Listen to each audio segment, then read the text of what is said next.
Okay, I'm gonna do a little reading here for y'all.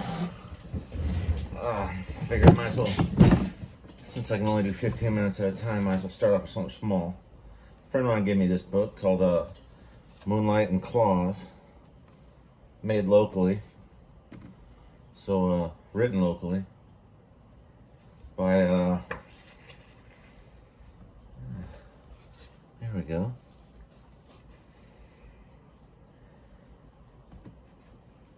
Let's see, Deborah Cullens? Well, can't read the last name. Let's see here.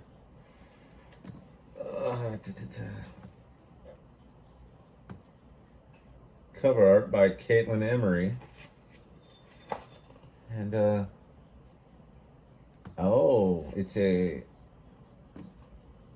okay. It's a anthology. So I'm going to read one that'll take about 10-15 minutes to read. So this one here is like 4 pages. No, that's going to take about an hour and a half. 3.5 pages, about an hour. Okay, here we go. The Apocalypse Has Werewolves by Jesse L. Roberts. The apocalypse obviously didn't watch TV because it had no idea how to do proper zombies. Instead of having teenage vampires or stupid zombies that would walk off a cliff, we had vamps, a zombie vampire critter somewhere between the intelligence level of a wolf and a chimpanzee. I thought we should have mushed zombie and vampire together and called them vambies, but people preferred just calling them vamps, so I had to go along with it. What else was a guy supposed to do? Whatever they were called, I could make good money hunting them. So that was what I had done ever since my plans for a career in technology went out the window.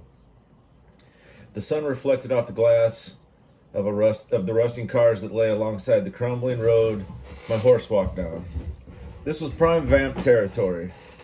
They may not have burned up in the sunlight like they were supposed to, but they did prefer the darkness, so I avoided travel after the sunset.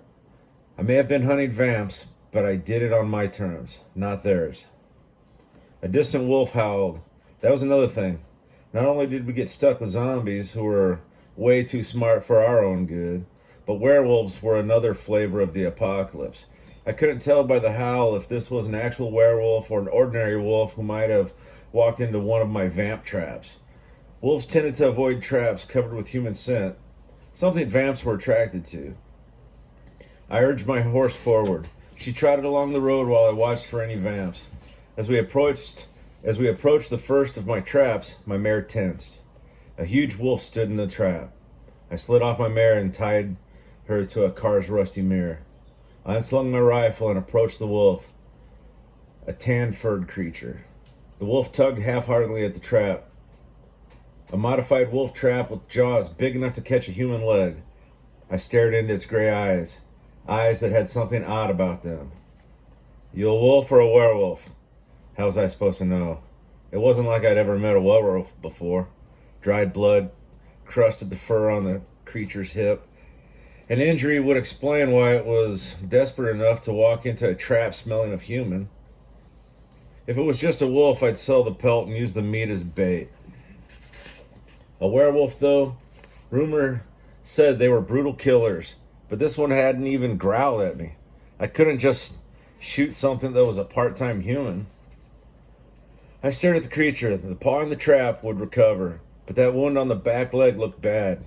It would need treatment, or I'd just be condemning the wolf to a slow death. I circled the wolf. Now, I'm going to have to look at that wound if you understand me. I'd appreciate you not ripping my face off, got it? The wolf gave a tiny nod, but maybe I imagined it. I went to my horse and pulled a rope from the pack. I like the idea of being a human, so I'm going to muzzle you. I won't hurt you, and I'd appreciate it if you returned the favor. I approached the wolf and threw a loop of the rope around its head. The wolf held still, not resisting as I pulled the rope tight and quickly muzzled it. If I had really wanted to, it probably could have bitten me, but it didn't.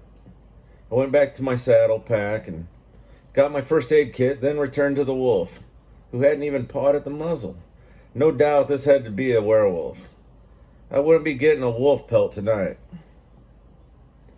I stroked its back, feeling every rib, looking closer. I saw the wolf was female and possibly young. Even if she was huge, I put a bit of pressure on her back, forcing her to lie on her side, then trimmed the fur off of her hip. Sure enough, someone had shot her with a shotgun. Her starvation had driven her to the smell of to the smell of blood baiting my trap. I grabbed my knife and tweezers, then poked at one of the wounds. She whimpered and tried to pull away, but I rested my knees on her, forcing her to lie still as I worked the slugs out of her hip. Thankfully, whoever shot her had been taking a long shot, and the slugs haven't gone very deep. I examined one of them. Was that silver? Wouldn't be surprised. No one seemed to know if silver worked, but quite a few people were willing to try it. Maybe the silver stopped her shifting. I pulled 4 slugs from her hip. There were no other entry wounds, so I guess I'd gotten them all. I stepped on the trap levers, released it, then removed the muzzle and scrambled back. Now was the moment when, if she was savage, she'd go for my throat. Instead, she stood, licked her hip, showed no aggression or even fear. So, you planning to rip my throat now? I asked. She shook her head. She understood, and as I suspected. I grabbed a canteen of water and a bowl from my saddle pack and poured some for her. She scrambled forward and slurped the water up, so I pulled out a pack of jerky and tossed it to her. She gulped that down too. I climbed onto my horse. Well, good luck, pup. I trotted away. She stood for a while, then limped after me. Great. Just what I wanted. A werewolf tag-along. Well, if rumors were true, werewolves hated vamps, so instead of the apocalypse movie with a guy and his dog, it was a guy and a werewolf. Go figure. At least werewolves couldn't be turned into vamps like the dogs in some movies. I glanced back at her. Fine. You can come along, but no chewing on my stuff, got it? She wagged her tail. I'd take that as a yes. The end. Well, I hope you enjoyed that. Maybe I'll start reading some longer ones. Talk to y'all later.